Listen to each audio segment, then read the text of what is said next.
안녕하세요. 거위농장주 이고은입니다. 오늘은 스페셜한 거위농장주분을 모셨습니다. 바로 프로 방송인 개그우먼 이희경 씨입니다. 안녕하세요. 개그우먼 이희경입니다. 반갑습니다. 전 그동안 군것질하고 싶었던 돈을 모아서 적금을 들었어요. 야.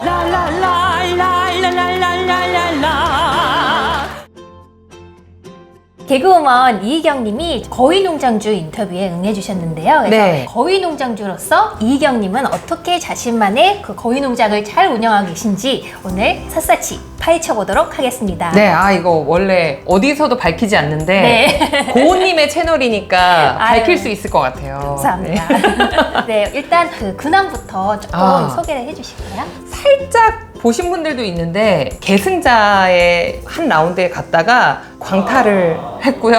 저 못 봤어요. 계속 올라갈 줄 저는 안 나오신 알았는데, 줄 알았어요. 그쵸? 그럴 법도 해요. 죄송합니다. 네. 그랬고, 근데 그거는 이제 쭉 잘 됐으면 계승자에 지금도 이제 또 출연을 할 수 있는 기회가 있었을 텐데, 또 아쉽게도. 근데 EBS에서 이희경의 5천만의 생활경제라는 경제 라디오를 또 진행을 한 1년 넘게 해오고 있고요. 그 덕분에 우리 고은님도 또 만날 수 있게 됐고요. 자연스럽게 지금 경제에 대해서 더욱더 관심이 많아진 상태에서 급속 성장 중인 거위농장주입니다.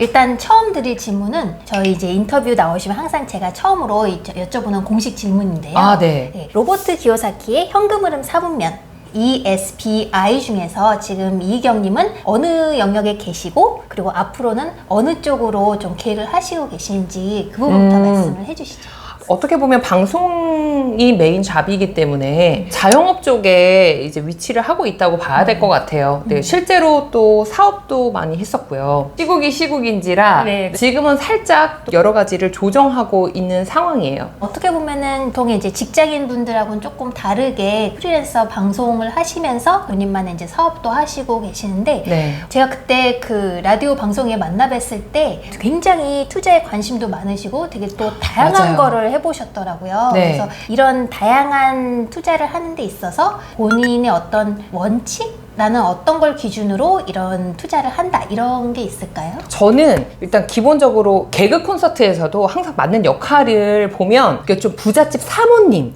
좀 있어 보이는 아무튼 그런 역할을 많이 맡았어요. 그 선배님들도 희경이 너는 어릴 때부터 유복하게 자랐지? 뭐 이런 이야기도 많이 하셨는데 사실 저는 정반대로 제가 초등학교 때 IMF가 터져가지고 저희 아버지도 그때 너무 좀 급하게 세상을 좀 떠나셨고요. 그래서 그 후에 집에 차압도 들어오고 너무너무 힘든 중고등학교, 대학교의 시기를 제가 보냈다 보니까 그러니까 자연스럽게 저는 어떻게 하면은 이 가난에서 좀 벗어날 수 있을까? 이런 생각도 진짜 많이 했었고 어린 나이지만 그래서 아르바이트도 굉장히 많이 했었고 장사도 했었고 중3 때 족발 장사도 했었고요. 직접이요? 네, 직접요. 우와. 그래서 이렇게 길에 가다가 전봇대에 이렇게 못 쓰는 포장마차가 이렇게 엄청 오래된 기간 동안 캐캐 묵혀 있는 거예요. 쇠사슬에 묶여가지고 거기 이제 번호가 있어서 전화를 걸어서 이거를 얼마에 좀 주실 수 있냐 이렇게 해서 그때는 이제 초기 자본은 저희 어머니가 힘들지만 빌려주셨죠. 저희 어머니가 이걸 이제 인수를 해주셨고 인수라고 하기에는 5만 원이었나 10만 원이었던 것 같은데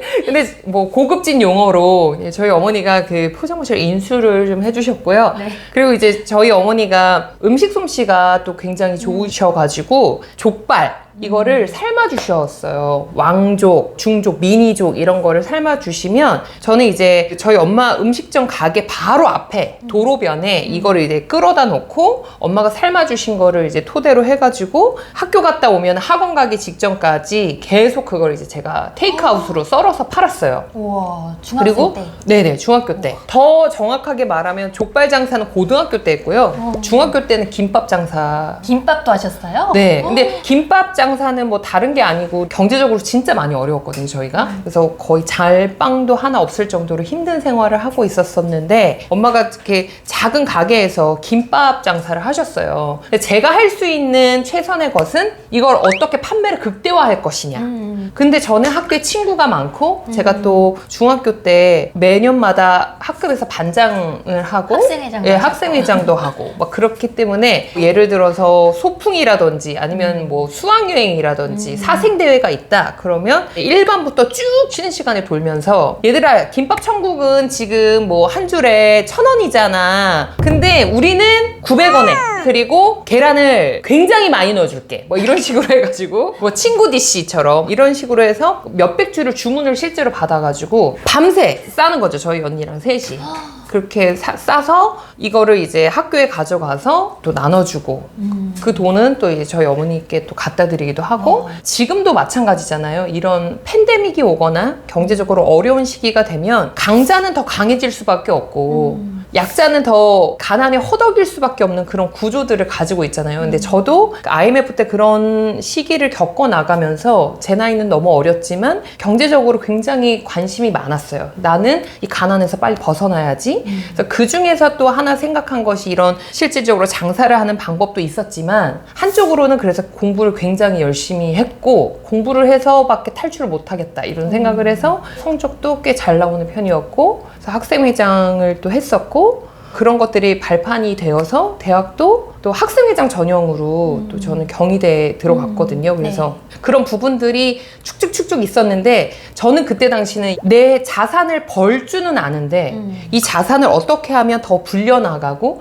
지켜나가고 이런 스킬이 없었던 거예요. 고은님이 말씀해 주시는 것처럼 내 농장의 거위들이 알을 낳게 할 수 있는 방법을 그때는 알려주는 사람도 없었어요. 지금 저 유튜브가 있는 것도 아니고 재테크에 관해서 뭐 책이 잘 나와 있는 것도 아니었고 저는 그냥 살기 위해서 열심히 몸부림쳤고 대학 졸업하고 나서 개그맨이 너무 감사하게 됐어요. 그리고 나서 저도 경제적으로 이 궁핍함에서 좀 자유롭게 벗어날 수가 있었고 때마침 저희 어머니도 음식으로 인정을 받으셔서 정말 많이 엄마도 유명해지신 거예요. 그래서 네, 유명하신 네, 굉장히 유명한 또 맛집을 운영하고 계신데 저희 어머니를 제가 또 존경하는 거는 저희 어머니가 그 상황에서 저보다 먼저 이 모든 거를 수습하시고 빚도 다 갚으시고 그런 식의 이제 시기가 또 있었고요. 제가 방송을 하면서 헬스걸 통해서 그래도 꽤 많은 돈들을 모을 수 있었던 것 같아요. 그렇죠. 네. 그 당시 헬스건은 어마어마했잖아요. 모르는 사람이 없었고. 그래서 방송도 좀 많이 했었고 소소하게 광고들도 좀 많이 찍으면서 그때 통장에 부를 많이 축적을 할 수 있는 기회가 생겼는데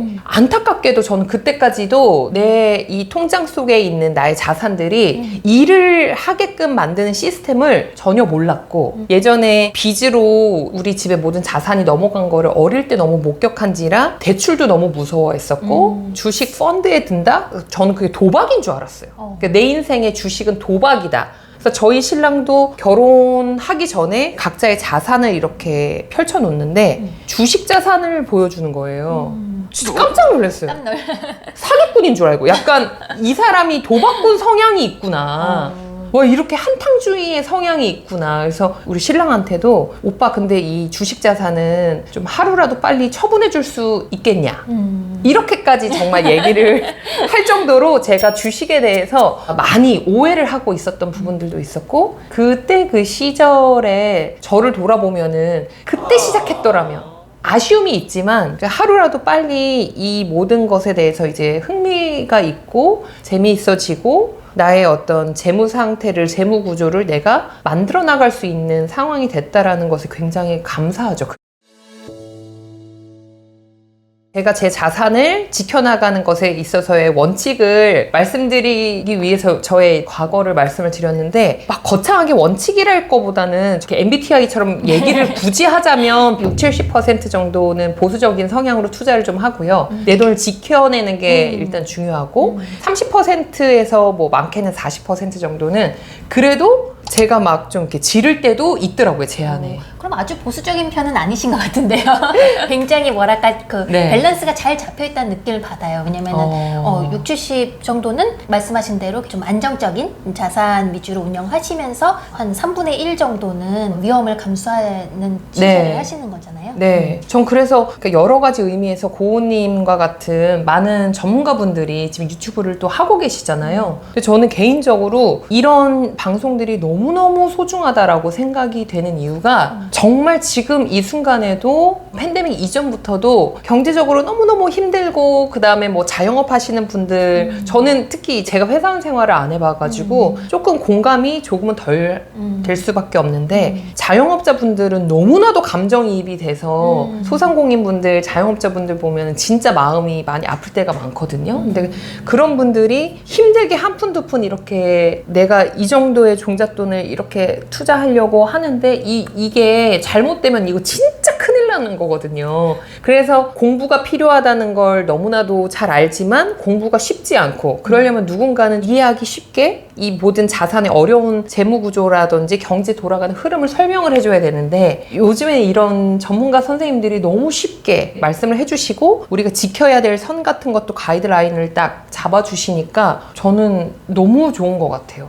너무 귀한 일을 하고 계십니다. 갑자기 어깨가 좀 무거워지는 느낌이 좀 많이 무거워지셔야 될 것 같아요. 근데 희경님 말씀해주신 부분 중에서 이제 네. 당연히 우리가 뒤를 돌아봤을 때 아쉬움이 남는 부분 당연히 있지만 그래도 제가 전반적으로 들어봤을 때는 굉장히 열심히 자기네 시간 자산에 대한 투자를 많이 하셨고 그냥 공부도 열심히 하시고 맞아요. 그리고 재테크 공부, 투자 공부도 열심히 하셨잖아요. 그럼요. 나름대로. 그뿐만 아니라 또 되게 열심히 사셨잖아요. 이렇게 중고등학교 때부터 장사를 하시고 이런 거 진짜 대단하신 것 같아요. 그러니까 저는 나름 이 안에 그런 CEO 마인드가 약간 또 있는 것 같아요. 사업적인 기질도 좀 있는 것 같고 좀 진취적인 부분도 있고 그래서 어떻게 여기까지 잘 달려온 것 같은데 그래도 이 자산을 어떻게 지켜나가고 굴려나갈 것인가에 대해서는 항상 진취적일 수가 없더라고요. 항상 이렇게 공부가 안 되면 안 되겠다. 그래서 공부를 하기 시작했고 그러다가 우리 고은님의 채널도 알게 됐고 그러다가 저희 라디오 방송에 모셨는데 그래서 제가 너무 좀 의미 있었거든요. 그래서 저는 다른 연예인분들을 방송에서 만나는 것보다 제가 이렇게 자산 공부를 시작하면서부터는 이쪽에서 유명하신 분들이 몇 분 계시잖아요. 이런 분들을 만나는 게 더 연예인 같고 제가 이분을 만나다니 하면서 저는 굉장히 좀 기쁘더라고요. 희경님 만나고 와가지고 자랑했는데 연예인을 만났다 그러면서 저에게 고은님이 연예인이에요. 네.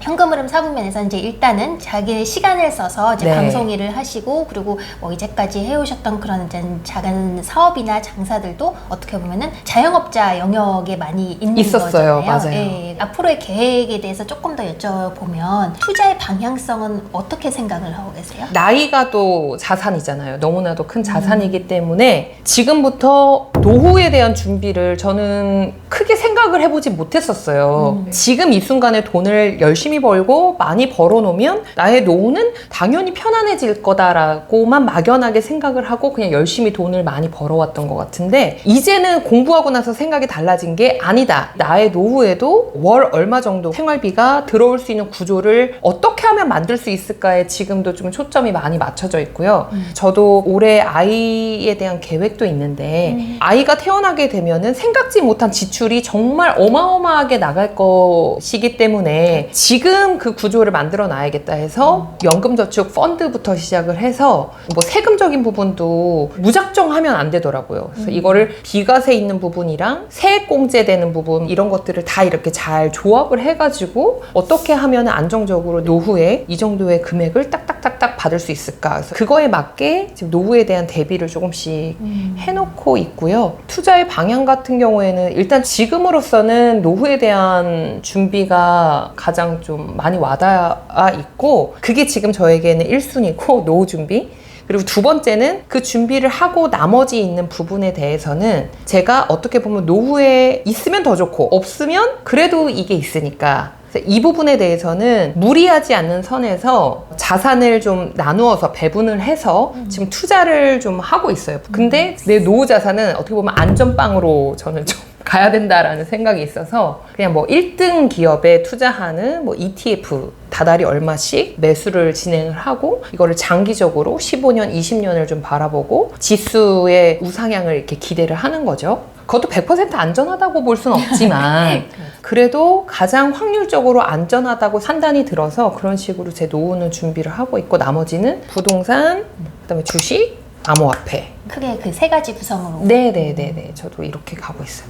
그러니까요. 아, 근데 변동성이 네. 올라도 설명할 길이 없고 떨어져도 설명할 길이 없네. 이거는 사기다. 기경아, 땅은 배신하지 않는다. 황금알을 가져다 주는 거리도 있나요? 아우, 그럼요.